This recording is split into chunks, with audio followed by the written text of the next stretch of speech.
Buenos días. Días, profe. A todos, jóvenes.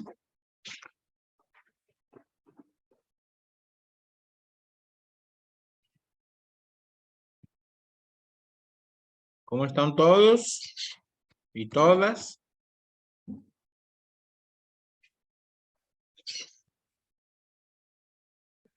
¿Me oyen o no me oyen? Se escucha. Escuchamos. ¿Me escuchan? Bueno, contesten cuando pregunte. Ok. Christopher, ¿y tu amiga? Guapo, ¿qué pasó con Guapo? Deme, Samira. ¿Qué pasó con Guapo, Christopher? No sé, la Blanca no me contesta. Bueno, pues vamos a comenzar el día de hoy. Naomi, ¿y qué pasó con el chaval de la película, Naomi? ¿Por qué estás sola? Quién sabe, por ahí debe andar, sí. Bueno. Ok. Qué poquitos se han conectado hoy, ¿verdad? ¿Cuántos? 15. Dormido. Y eso que la clase estaba a las 8. Pero yo fui a dejar a mi esposa a la universidad y me agarró la tarde, entonces cambié el link. El primer link estaba para las 8, después lo cambié. Bueno, ¿qué hora es? Ya son más de las 9. Vamos a iniciar, ¿verdad? Entonces, en la página ya está el acumulado. Solo está de poner la nota del examen. No lo he puesto porque, como lo había dicho yo, ese examen yo los quiero entregar presencialmente, hablando, ¿verdad? La aproximación de clases. Y después ustedes pues pueden reclamar, etcétera. Ya después que entregue voy a subir esa nota, pero para que tomen en cuenta ese detalle. Pero ese examen, ¿cómo se siente que hicieron el examen? ¿Cómo se siente en el examen que lo hicieron, chicos? Dígame.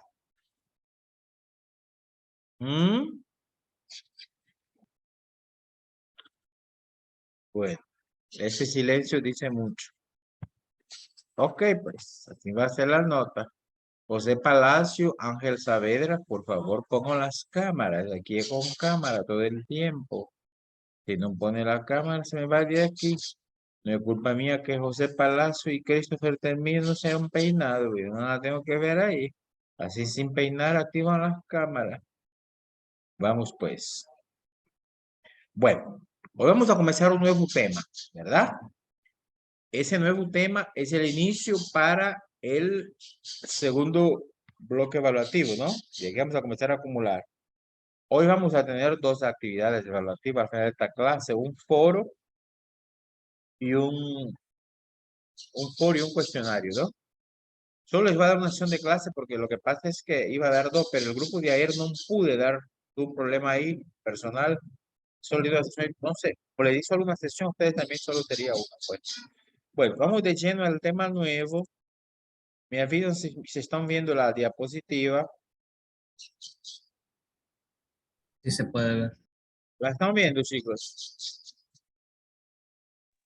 Sí, profe. Sí, profe, sí se ve. Bueno. Entonces, vamos a hablar hoy de lo que es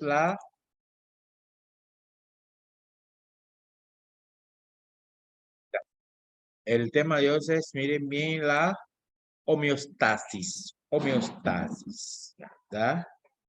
Entonces, vamos a ver que es un conjunto de fenómenos de autorregulación. Esa autorregulación conduce al mantenimiento de una constante en la composición y en las propiedades del medio interno del organismo, en este caso el organismo humano. Es decir, que todos nuestros parámetros internos sean constantes, no haya cambios bruscos. Entonces es un fenómeno de autorregulación, es la homeostasis. Y aquí dice abajo, esa otra segunda definición, es la característica de un organismo para regular, mira, aquí dice autorregulación, para regular sus condiciones internas, ¿no? Para que las condiciones internas del organismo estén bien.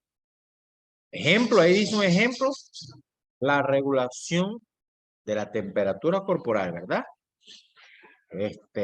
La temperatura, si usted tiene frío, usted tiembla. ¿verdad? Si usted tiene calor, usted suda. Esos son mecanismos para ir regulando la temperatura corporal. Vamos a hablar de eso, ¿verdad? Eso es lo que se llama, ok. Profe, dice la Blanca si la puede aceptar. ¿Ah? La NASA dice que sí la puede aceptar, que está intentando y usted no la acepta. Ay, no sé dónde está intentando, porque aquí no tengo ninguno que quiera entrar, aquí no tengo nada, ya revisé, saber dónde está entrando. Puede estar en el otro link viejo, aquí no está nada. Ok, dígale que vea bien ese link. Entonces, tenemos aquí algunos ejemplos de homeostasis, ¿no? Tenemos el primero, el equilibrio ácido-base, y el segundo, la temperatura corporal. ¿Qué es eso del equilibrio ácido-base? El equilibrio ácido-base tiene que ver con el pH de nuestro cuerpo. Recordemos que nosotros tenemos un pH, sobre todo en la sangre, que no puede variar mucho. El pH de la sangre está entre 7.3 y 7.4. Él tiene que mantener su nivel, porque si él baja, produce una acidosis, es fatal, y se sube una basicidad. Entonces, en este caso, ambas afecciones son fatales. Para eso hay unos sistemas en el cuerpo, usamos un sistema tapón, no tampón, tapón o buffer, se llama buffer, que son los encargados de mantener el pH de la sangre en niveles ideales, ¿no? Entonces, si aumenta la cantidad de compuestos en la sangre, también aumenta el sed del cuerpo. Por lo tanto, el cuerpo debe estar en un equilibrio entre los ácidos y las bases. ¿Quién hace eso? El sistema de homeostasis. Otro ejemplo es la temperatura corporal. La temperatura corporal en los humanos, ¿verdad? Es de 37 grados en la escala Celsius o 98.6 en la escala Fahrenheit. Esa temperatura no puede subir ni bajar mucho. Para eso el hipotálamo, que es el centro coordinador de la temperatura corporal, regula. Cuando usted tiene fiebre, por ejemplo, el hipotálamo detecta que hay algo extraño en el cuerpo, entonces sube la temperatura para que los glóbulos blancos, que son la defensa, trabajen de manera más eficaz. Es decir, que hay mecanismos que regulan la temperatura del cuerpo para que no vaya más allá de los 37 o baja mucho, ¿verdad? Ustedes saben que una temperatura de 38 es cero, 39 es peligroso y 40 la célula colapsa.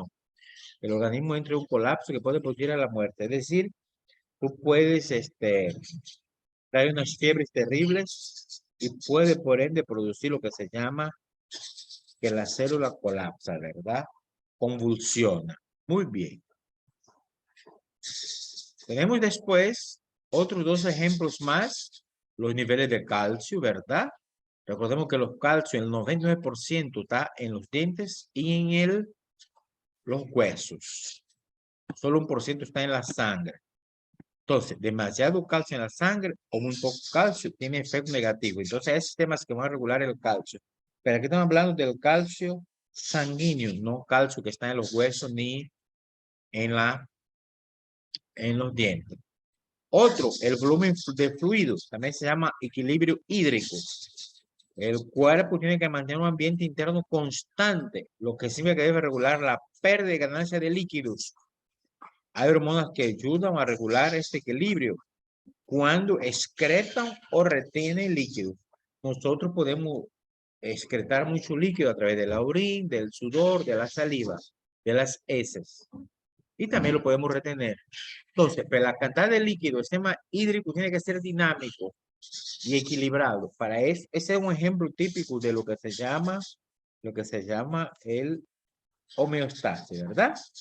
Eso es la homeostasis en general, de manera general. Pero nosotros vamos a ver lo que se llama la presentación que sí, fíjense bien. ¿Qué es lo que vamos a ver? Homeostasis de qué cosa? De la glucosa. La glucosa es azúcar, nos da energía, un carbohidrato, lo que es el carbohidrato que asimilamos, se encuentra en la sangre, nos da energía. Ahí dice la concentración de glucosa. Entonces vamos a estar viendo cómo se da la homeostasis de la glucosa, es decir, la regulación de la glucosa. A ver, miremos. ¿Cuáles son los niveles permitidos de glucosa en la sangre? ¿Qué me dicen?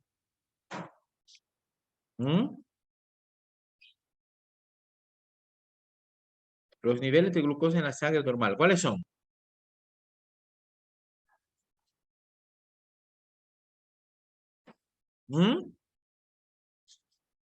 Nadie sabe los niveles de glucosa en la sangre. ¡Qué barbaridad! Christopher, ¿y qué tal esa cámara? ¿Qué pasó? ¿Quiere que te saque de aquí? Christopher, María Celeste, todo eso lo voy a sacar. La Camila Rueda. Camila Rueda. Camila Rueda. Camila Rueda. Bueno, la Camila Rueda no contesta. No sé qué me le pasa a la Camila Rueda.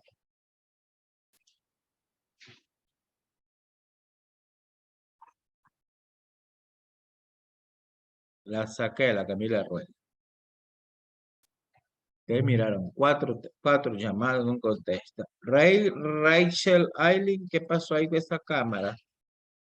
Ah, ¿qué me dice? ¿Cuáles son los niveles normales de glucosa en la sangre?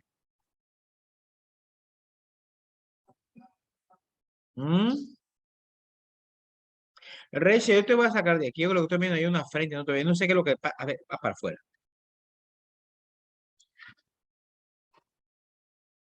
No estoy para aguantar. Acabo de sacar otra más. Ajá, muchachos, ¿cuáles son los niveles normales de glucosa en la sangre? ¡Qué barbaridad! Entre 140 a 160 ¿Cómo miligramos por dice? decilitro. ¿Cuánto?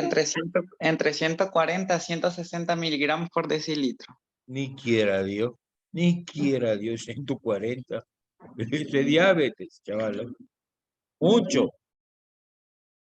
De 70 a 110 miligramos por decirte de sangre. ¡Qué barbaridad, muchacho! 70 a 110. ¿Estamos entendiendo? 70 a 110 miligramos. Es decir, si usted tiene 111, ya es un prediabético. 120 diabetes, 140, 200, ese es diabetes. ¿Estamos entendiendo, verdad? 60 a 40. Rebeca, entraste tarde. Yo te acepté porque me diste mensaje, pero esa cámara yo no miro nada ahí. Miro un pelo, miro no sé qué cosa. Poner bien esa cámara, no te voy a sacar. Acabo de sacar a 2 personas. Yo no estoy tolerando eso. Entonces, de 70 a 110 miligramos, ¿verdad? Es el nivel normal de glucosa en la sangre. Entonces estamos con esta presentación que dice que la concentración de la glucosa se refiere a la cantidad de glucosa o azúcar en la sangre. El cuerpo usa la glucosa como fuente de energía para demasiado muy poca glucosa en el torrente puede causar serias complicaciones. La gente piensa que dice, es malo tener mucho azúcar y poco. También poco es malo, ¿verdad? Bueno, entonces, ¿cómo se regula la glucosa en la sangre? ¿Cuáles son los momentos? En la homeostasis de la glucosa hay 3 estados, 3 momentos. El primero se llama postprandial, el segundo ayuno, que es el postabsortivo, después que absorbiste la comida, y el tercer inanición, que se divide temprano y tardío. Miremos cada uno de ellos. Vamos con, bueno, aquí en ese esquema tenemos lo que es, en ese esquema está los estados, ¿verdad? Estos 3 estados, mire, ese esquema, muchachos, yo saqué del libro que ocupamos, que por cierto, la próxima sesión de clase le voy a dar un folleto de esto, ¿verdad? Sobre esa temática. Vamos a comenzar con un folleto nuevo para que estén preparados para la próxima sesión. Todavía no sé cuánto vale. Aquí yo tengo el primer estadio. Miren, aquí donde está el cursor, miren, son el uso de la glucosa. Entonces, aquí tenemos el estado postprandial, después de la comida, que dilata desde 0 hasta 4 horas. Desde 0 hasta 4 horas, ¿verdad? Después tenemos el estado de ayunas, que es de 4 a 12 horas después de la comida. Aquí, estado de ayunas. Después tenemos el estado de inanición inicial, que son desde 12 horas hasta 16 días después de la comida. Y la inanición tardía, que es más allá de los 16 días. Entonces, tenemos que, por ejemplo, en la situación postprandial, aquí el punto 1 que dice aquí, la mayor parte de la glucosa que tenemos viene de la dieta, de lo que comemos, ¿no? En ayunas, que es pues absorción de 4 a 12 horas, dice la mayor parte de la glucosa, ¿dónde proviene? De la degradación del glucógeno. Es decir, ya no ingerimos alimentos, estás en ayunas, no has comido, por ejemplo, cuando estás durmiendo en la noche. Entonces, el cuerpo siempre necesita glucosa. ¿Y va de dónde? Va a agarrar el glucógeno que está guardado en el hígado mediante la gluconeogénesis. Vamos a hablar de eso. Y en la inanición, la glucosa, ¿dónde proviene? De la gluconeogénesis, que es la degradación de proteína de grasa, que no son carbohidratos, para formar las glucosas, ¿verdad? Bien. Entonces vamos a hablar de cada uno de ellos. Vamos con el primer estadio postprandial. ¿Algún voluntario que me ayude con la lectura, por favor? Ya, profe. Ya, profe. Ah, bueno, no sé. Bueno, Tagrit, dale, Tagrit. Estado postprandial.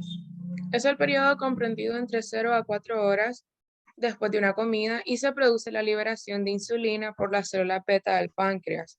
Esto estimula la síntesis tisular del glucógeno, triacilglicerol y proteínas. La glucosa es el único combustible para el encéfalo y su captación no depende de la insulina. El músculo y el tejido adiposo también utilizan glucosa y su captación depende de la insulina. Un aumento de la glucosa y la insulina en el hígado activa la glucosinasa, que es una enzima que capacita al hígado a responder a niveles altos de glucosa en sangre tras una comida. Gracias, Samira. Dice, no sé qué ese estado está cuando usted come de 0 a 4 horas. Por ejemplo, usted come a las 8 de desayuno. Ese estado va a terminar hasta las 12, ¿no? Después que usted come. Ahí se libera la insulina para regular. ¿Para qué se libera la insulina? Recordemos que la insulina es la hormona que regula la cantidad de glucosa que va al torrente sanguíneo. Esa insulina es producida por las células betas del páncreas. Eso miraron en fisiología humana y en anatomía. Los islotes de Graham. Y eso estimula entonces la síntesis, es decir, la fabricación, entre comillas, del glucógeno, triacilglicerol y proteínas. ¿Ok? Pero aquí te da algunas pautas que debemos saber. Dice lo primero, la glucosa es el único combustible para el encéfalo. Ya ustedes eso saben, nuestro cerebro solo trabaja con glucosa. Y la cantidad de glucosa que va a parar al cerebro no depende de nada de la insulina. ¿Hay o no insulina? Ahora, el músculo y el tejido adiposo, las grasas, utilizan glucosa. Pero ahí sí, esa glucosa que van a ocupar va a depender de la insulina. Y cuando usted come demasiado, ¿verdad? Y hay mucha glucosa, entonces el hígado activa la glucosinasa. Esa glucosinasa es una enzima que va a responder a alto nivel de glucosa tras la comida. Ok. Ahora vamos con el segundo estado. El segundo estado es después de la comida. Estamos hablando de ayunas. ¿Cómo se llama la primera comida del día, muchachos? ¿Cómo le dicen la primera comida del día? Desayuno. Desayuno. Mira, des es quitar el ayuno. Desayuno, quitar el ayuno. Entonces, la otra niña que iba a leer, ¿me puede leer ahí? ¿Quién era la que iba a leer? ¿Quién era la otra que quería leer? Yo. Dale, pues. Dale. Bueno, estado de ayuno. Es el periodo entre 4 y 12 horas tras una comida. Se degradan los depósitos hepáticos de glucógeno, proporciona glucosa para el cerebro y solo dura entre 12 a 24 horas. La hidrólisis de los depósitos de triglicerol libera ácidos grasos que serán combustible para el músculo y el hígado. El músculo también puede emplear como combustible a su propio glucógeno. Gracias, Rebeca Moncada. Es decir, usted comió y llegó a las 4 horas, usted no ha comido nada, ya está en ayuno. Por ejemplo, usted cenó. Cuando usted va a dormir, usted está en ayuno cuando se despierta. Ese periodo dilata de 4 a 12 horas. ¿Qué hace el cuerpo? Bueno, necesita glucosa. Usted no ha comido, pero tu cuerpo necesita glucosa. ¿Qué va a hacer el cuerpo? Pues va a degradar el glucógeno, que es glucosa, acuérdense en el hígado. Pero recuerden, ahí dice que los depósitos de glucógeno apenas duran 12, lo más un día. Se acaba el glucógeno, rápido. Ya. Entonces, el cuerpo tiene que echar mano de algo que tenga glucosa. ¿Y eso por qué? Por lo que dice aquí, que la glucosa es para el cerebro, ahí no puede llegar a otra, porque tenemos los lípidos, tenemos los carbohidratos, las proteínas, pero el cerebro no le interesa eso. El cerebro quiere glucosa. Entonces, pero si se acabó el glucógeno también, ¿qué va a echar mano el cuerpo? Los depósitos de triacilglicerol, son lípidos, pues grasa, ¿no? Que liberan ácidos grasos. que van a servir para el músculo y el hígado. Aunque el músculo también puede emplear como combustible su propio glucógeno. Recuerden cuando miramos ese tema de la glucosa, parcial 1, miramos, bioquímica 1, perdón, miramos que cuando se guarda la glucosa para el glucógeno, hay dos tipos de glucógeno, ¿verdad? Glucógeno hepático y el glucógeno muscular. Entonces, el glucógeno muscular va a suplir combustible para el músculo. Ok. Vamos con el tercer periodo, que se divide en dos. Él está en inanición. Hay precoz y hay avanzado, tardío. El precoz también le llama inicial. David lea, ¿qué dice ahí, David? Estado de inanición precoz. Se agotó el glucógeno hepático, por lo tanto, se requiere un sustrato alterno que proporciona glucosa. La noradrenalina y el cortisol activan la degradación de proteínas musculares, liberando aminoácidos, en especial la alanina y la glutamina. Los depósitos de triacilglicerol se hidrolizan liberando glicerol, que servirá en el hígado para la gluconeogénesis. La glucosa producida es empleada por el encéfalo. Los ácidos grasos liberados a partir del triacilglicerol en el hígado producen cuerpos cetónicos que son combustibles para tejidos periféricos. Muchas gracias, David Rosales. Entonces, ese estado de inanición dice, se agotó, se acabó el glucógeno del hígado. Entonces, hay que buscar un sustrato alterno que nos da glucosa, pues. Entonces, ahí entran en acción esas dos hormonas. Miren bien, la noradrenalina y el cortisol. Noradrenalina y el cortisol. ¿Qué van a hacer ellos? Van a activar la degradación de proteínas del músculo para liberar ¿qué cosa? Aminoácidos. Pero en especial, ¿cuáles aminoácidos? La alanina y la glutamina. Mire, yo voy a hacer una pregunta que hice el grupo de ayer. Nadie me contestó en el grupo. A ver si ustedes me contestan. A ver, dice que la noradrenalina y el cortisol van a apoyar que se degrada la proteína que está guardada en el músculo. Va a liberar aminoácidos. Ustedes saben que son 20 aminoácidos. Pero en este caso, para formar miren la pauta que le estoy dando, para formar la glucosa, los aminoácidos que van a liberar son la alanina y la glutamina. Pregunto, ¿por qué alanina y glutamina? ¿Por qué?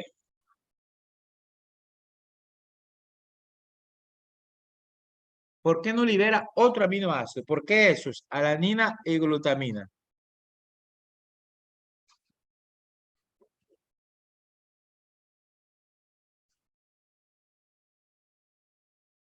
Bueno, pues piénsenlo para el foro.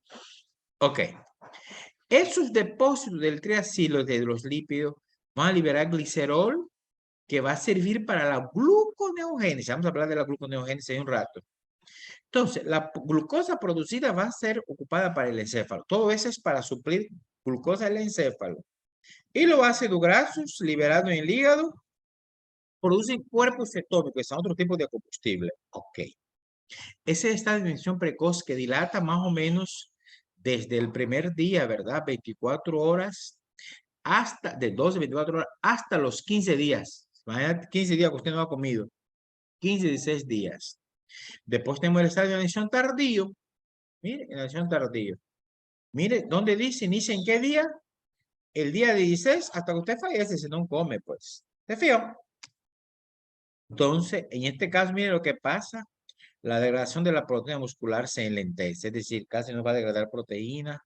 El cerebro se adapta a utilizar solo la energía de los cuerpos cetónicos. No hay gluconeogénesis. Y el músculo utiliza exclusivamente los ácidos grasos. Esto, ¿saben qué situaciones pasa, muchachos? En las personas mayores. Los ancianos, por ejemplo, de 80 años para arriba, se les da eso. Las proteínas se enlentecen. Por eso es que tienen que darle ese Life Insure Advance que es rico en proteína, porque sus proteínas se degradan rápidamente para suplir la demanda de energía. Ese estado de inanición tardío. Ok. Entonces, aquí tenemos este cuadro resumen. Ese cuadro resumen yo lo tomé del libro que ocupamos, ¿verdad? Y ustedes van a ver eso, el foto que les voy a dar. Los tres estados. Aquí está, mire. Alguien va a decir, profe, pero aquí hay 4. Sí, pero recordemos que el tercero se divide en 2. Entonces, primer estado aquí está, postpandrial. El segundo hay 1. El tercero inanición, que hay precoz y tardía. ¿Estamos? Ok. ¿Cuánto tiempo dilata? El postprandial de 0 a 4 horas. El ayuno 4 a 12 horas. Inanición desde las 12 horas, un día hasta los 16 días. Y la inanición tardía más de 16 días. ¿Qué combustible se emplea en cada caso? A ver, cuando usted come, después de la comida, obviamente, es la glucosa. Ahí está pura glucosa en acción. Pero en el ayuno, el cerebro sigue ocupando glucosa. Pero el músculo y el hígado van a ocupar ácido graso porque no has comido. ¿Estamos entendiendo? Y otras palabras, que el músculo y el hígado van a las reservas. Inanición tardía, sigue sin comer, pero el cerebro sigue con la glucosa. El cerebro solo ocupa glucosa y en algunos casos cuerpo cetónico. El hígado va a los ácidos grasos. El músculo, ácido graso, es decir, energía de reserva. Inanición tardía, cerebro, cuerpos cetónicos, músculo, ácido graso. Y aquí tiene el control hormonal. Muy lindo este cuadro. Esa flecha para arriba aumenta, ¿verdad? Que en situación postprandial aumenta la producción de insulina. Aumenta la captación de la glucosa por tejidos periféricos. En el caso del ayuno, aumenta el glucagón, que es contra la insulina, ¿verdad? Y la NA, que es la noradrenalina, que estimula la agregación de glucógeno hepático, y TG, que son los triglicéridos. Por lo tanto, disminuye la insulina. Así, pues este cuadro está bonito. Ok. Ahora hablemos un poco de la gluconeogénesis. ¿Qué tiene que ver la gluconeogénesis aquí? Recordemos, gluco viene de glucosa, neo, nuevo, y genes, formación. Formación de nueva glucosa. A ver, aquí me da échame una mano la Alejandra Calero. Lea, ¿qué dice?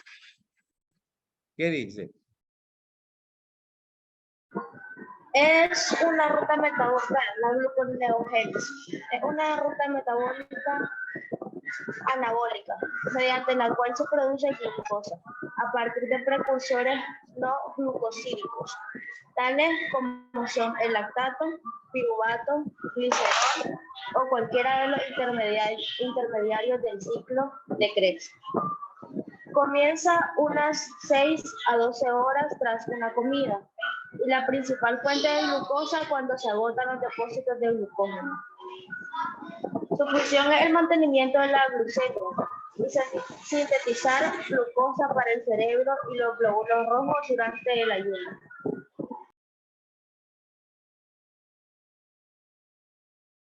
Me escuchaba un poco intercortada, pero bien. Entonces estamos hablando de la gluconeogénesis, que es una ruta para producir glucosa. Es decir, cuando usted no come, obviamente, a partir de precursores no glucosídicos. Es decir, precursores que no tienen nada que ver con la glucosa, ¿no? El lactato, el piruvato, el glicerol, que son los ácidos grasos, o cualquier producto intermedio del ciclo de Krebs. Recordemos, el ciclo de Krebs salen varios productos. Esos productos pueden servir para activar lo que es la glucosa. Entonces, ¿cuándo comienza? Obviamente, cuando usted no come, y serían las 6, 12 horas después de una comida, ¿verdad? Cuando la principal fuente va a ser el glucógeno, por eso gluconeogénesis. ¿Para qué está esta gluconeogénesis? Para mantener la glucemia, mantener estable el nivel de glucosa, para sintetizar glucosa para el cerebro. Recordemos que el cerebro solo funciona con glucosa, y también para el glóbulo rojo. Bien.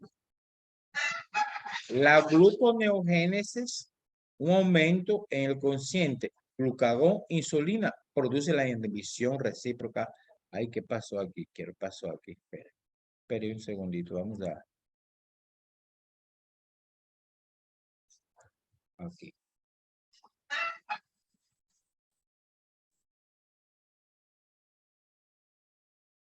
Ok, ahí está. Entonces dice que un aumento en el consciente glucagón-insulina, que es de glucagón-insulina, recuerden, son las dos hormonas antagónicas contrarias, ¿verdad? El glucagón, la insulina, frena la cantidad de glucosa para el torrente sanguíneo, y el glucagón todo lo contrario, permite que se produzca más glucosa. Entonces, un aumento en este cociente glucagón-insulina produce la inhibición de la glucólisis. No hay glucólisis, por lo tanto, va a entrar en acción la gluconeogénesis. Ahora, en el músculo entra en acción el cortisol. Es una hormona que va a activar la regulación de proteínas liberando, aquí viene de nuevo, ya habíamos visto, la alanina y la glutamina, que son los aminoácidos que van a dar origen a la gluconeogénesis. ¿Estamos? Después tenemos el otro proceso que es la cetogénesis, que es la producción de cuerpos cetónicos. Eso habíamos visto en Bioquímica 1, cuando miramos los carbohidratos, el primer parcial. Y ahí nos habla un poco de los cuerpos cetónicos, que esto me gustaría que me lee un poquito ahí José Palacios. ¿Qué dice Palacios? Los cuerpos cetónicos son unos productos de desecho de la grasa. Se producen cuando el cuerpo utiliza la grasa en lugar de los azúcares para generar energía. En una persona con diabetes se producen cuando no hay suficiente insulina para mantener la glucosa dentro de las células. Inicia en los primeros días de privación de nutrientes y aumenta cuando el cerebro se adapta a su uso como combustible principal. Es decir, esos cuerpos cetónicos van a ser energía para el cerebro cuando se acaba la glucosa, ya sea la glucosa de los alimentos o la glucosa del glucógeno. En este caso, el cerebro se va a adaptar a utilizar cuerpos cetónicos. Pero ¿dónde viene? Ahí dice, producto de desecho de las grasas. Son 3 los cuerpos cetónicos. Y eso es cuando no hay insulina en el caso de los diabéticos para mantener los niveles normales de la glucosa. Siempre continuando con esto de los cuerpos cetónicos, Christopher Termiño, ¿qué dice ahí?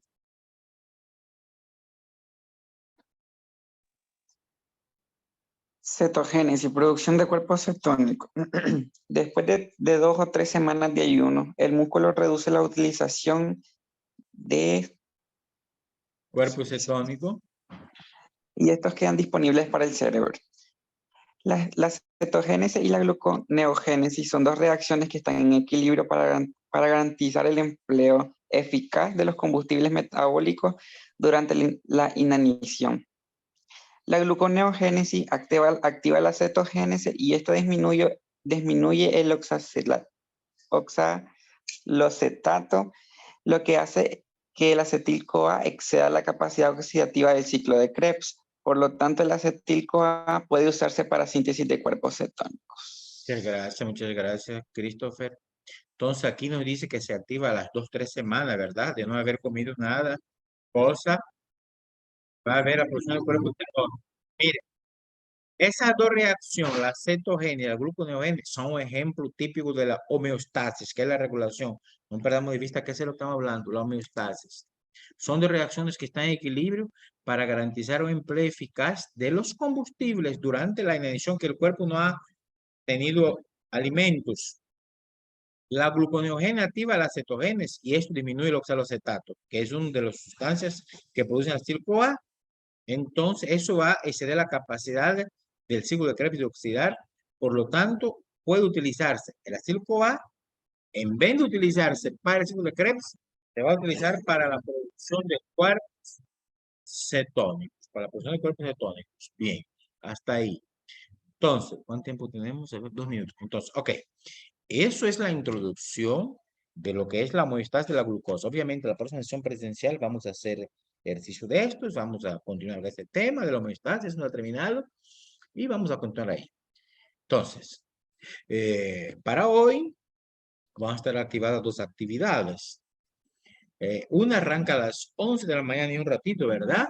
O a las 10, por ahí me acuerdo, que es el foro. ¿Qué van a hablar en el foro? Bueno, ahí en la página está claro. Van a aportar importante información sobre el proceso de la homeostasis de la glucosa. ¿Qué es? ¿Cómo se da? ¿Para qué sirve? ¿Cómo se regula? Todo eso. Es decir, lo que hemos estado viendo. Para eso es importante que ustedes observen, pues sobre todo los que no entraron, la verdad. En un rato voy a subir la grabación de esta videoconferencia para que observen, ¿no? Observen ahí ratito. Y después descarguen la presentación de PowerPoint que yo acabo de compartir. Esta ya está en la página virtual para que la descarguen y estudien. Eso es lo primero. Después que usted termine el foro, hay un cuestionario, como un sistemático escrito. Ese cuestionario va a estar abierto solo el día de hoy, a partir de las 12 y adelante hasta medianoche, para que lo pueda hacer la noche con calma. Para contestar ese cuestionario, otra vez lo mismo. Estudie bien estas presentaciones y observa atentamente la grabación de la videoconferencia para poder participar activamente del cuestionario y tener éxito. ¿Entendimos todo las orientaciones, muchachos? Esto va a estar abierto en un rato, solo el día de hoy. Y de esta manera llegamos por aquí y nos miraríamos de manera presencial el próximo viernes a las 8 de la mañana. El otro jueves yo no voy a llegar y no le dije al grupo de ayer, es cierto. El viernes sí estoy, pero el jueves no. Bueno, ahí voy a ver cómo hago con ellos. El foro va a estar abierto hasta medianoche también, ¿verdad?